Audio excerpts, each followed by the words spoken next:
for you. So you're saying above $3 million, that money that the owner's going to keep, we got to tax them 90%. Fine. Okay. So you believe the money, like when I was in the military, you would buy a product for the Humvees, and they would say, yeah, we pay $600 for this piece. We're like, dude, this piece is $40. Right. Why the hell are we paying $600 for? Well, the contracts. You know how they are, man. The government always pays a lot because they're dumb. They always pay more than it's usually worth. What is up, everyone? In this one, we've got Patrick Bet David hosting Sam Seder in a heated tax policy discussion that's nothing short of explosive. Seder comes in swinging with his proposal for a 90% top tax rate, while PBD counters with arguments about free markets, government inefficiency, and personal incentives. Spoiler alert, Sam Seder doesn't hold back and things get spicy fast. Let's break down the arguments point by point and see who comes out on top. Let's get into it. Money was so freaking cheap for so long that we have to pay a price for it. And now you're looking at the economy. It looked like everything was good, but a big part of it was fake, Sam. We had a lot of fake success the last few years. Well, I mean, look, I'm just measuring on, again, the way I view things is what's going to make things better for the most amount of people.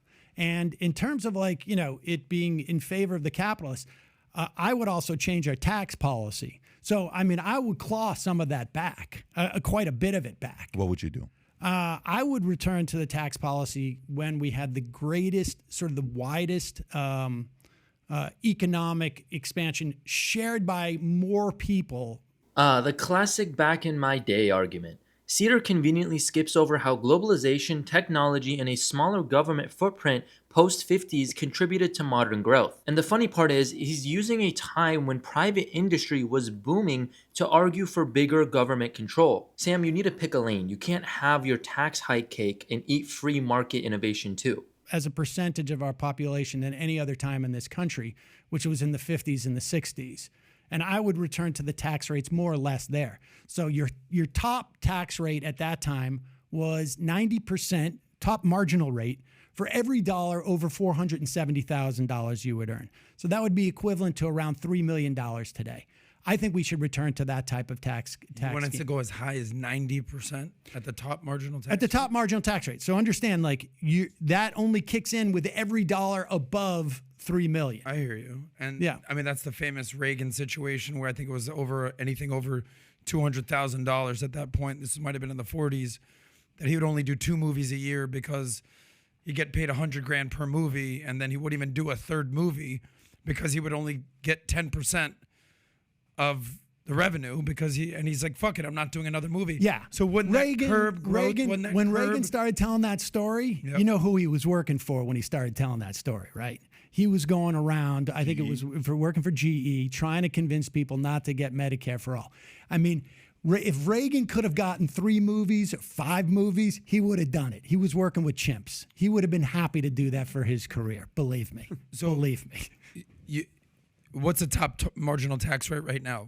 39%? What is it I think right it's now? 37, 39%. So you're in favor? I will say this, though, just to finish up that Reagan story. I will say this to you.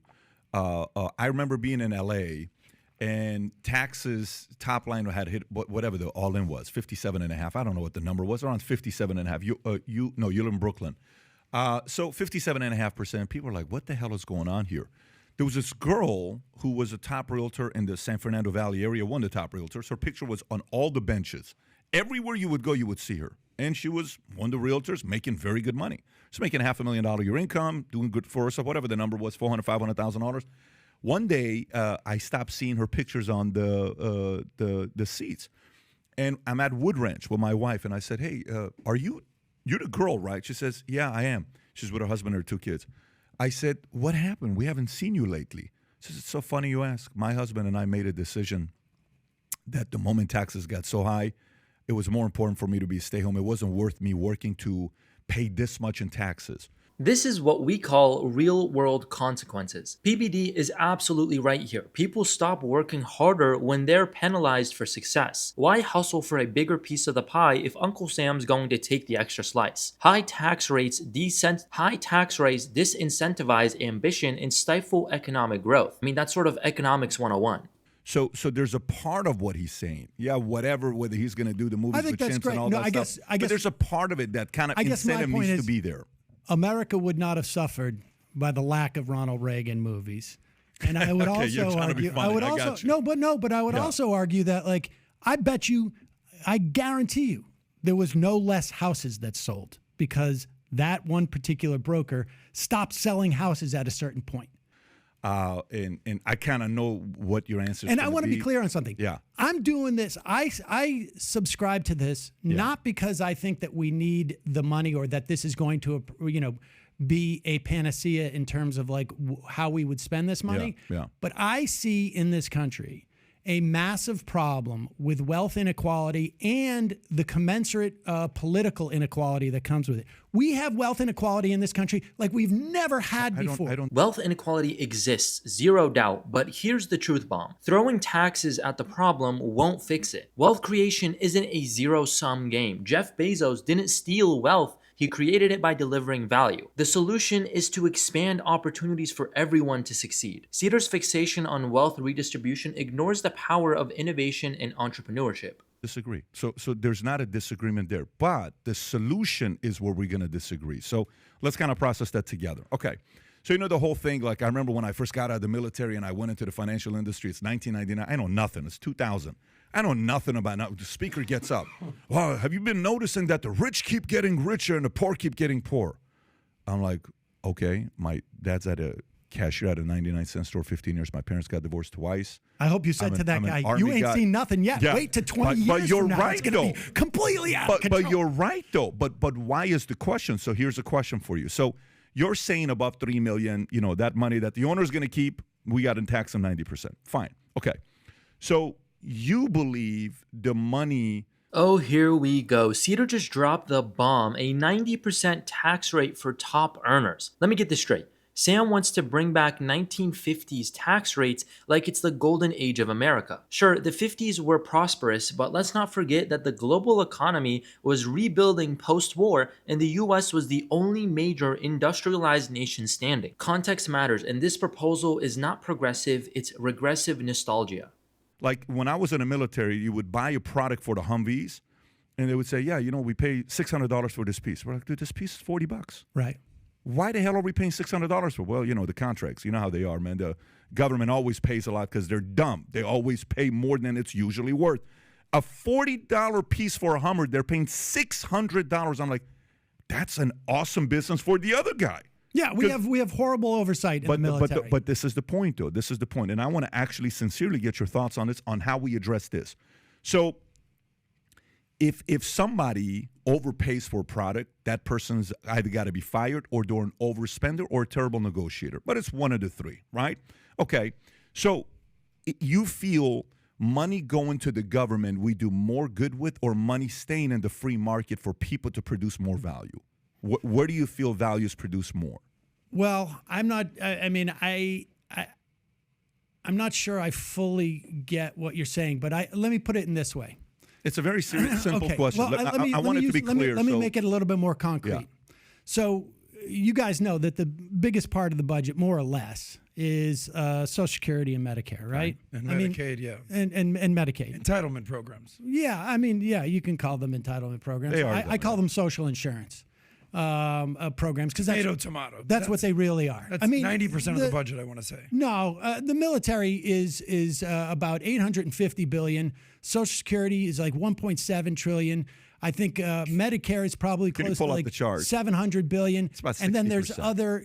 But more. It's a high number. It's a big number. You're right. It's a high number. You'll find that it's. I think our annual budget is somewhere around like $2.7 trillion, and the military is like 800 billion, 900 billion.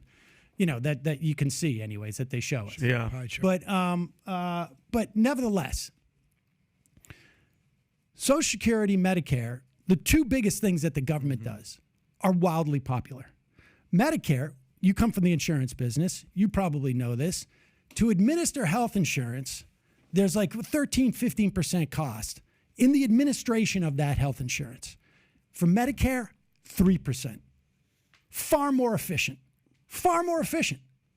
And copays are less.